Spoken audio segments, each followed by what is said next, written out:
tukola mugende eka mu makage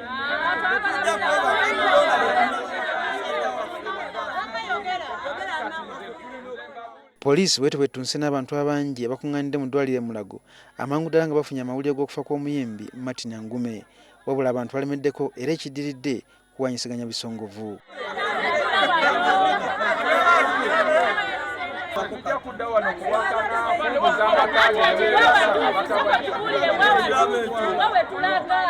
Poliisi eriko n'ebintu bye bafiiridde okubagwa mu ddwaliro so ng'ebweru gibadde misinde.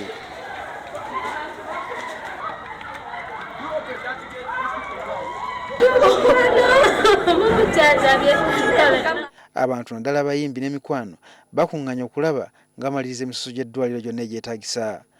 Sasudde byonna ebibadde bibanjibwa then tusobola n'okusasula fino service esobola okukola ku mulambo gutwala mu kyalo tusobola okwerekera munnaffe mu kitiibwa. Tubadde tumujjanjaba ebbanga ddene, famire, abantu, bafaani, abayimbi bangi, naye era amazina atufaako kuba ndowooza entegeka ya Katonda bw'ebadde, so tusaba Mukama amuwummuze emirembe. Badde mulwadde okumala akaseera naye katumusabire Mukama amulamuze ekisa byonna ebyamusobako bimusonyiwe.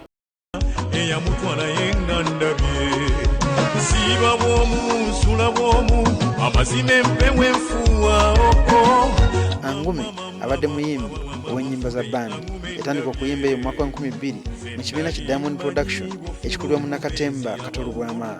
Mu Diamond Production yavaayo mu mwaka wa 2010 n'ayimbirako mu Comprehensive Band, yayimbira Keera ne mu Cat Production.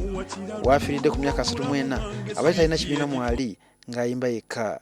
E Mulago amazeeyo kumpi emyezi 3. Abasawo baludde nga bamujjanjaba okutuusa wiiki 2 eziyise nga buli musaayi gwe bamuteekamu gugwamu. Kaweefube w'abayimbi banne okumutwala ebweru afune obujjanjabi obw'enjawulo yalema nga ssente kyetaagisa nkumu. Omulambo gugiddwa e Mulago ne guleetebwa ku National Theatre.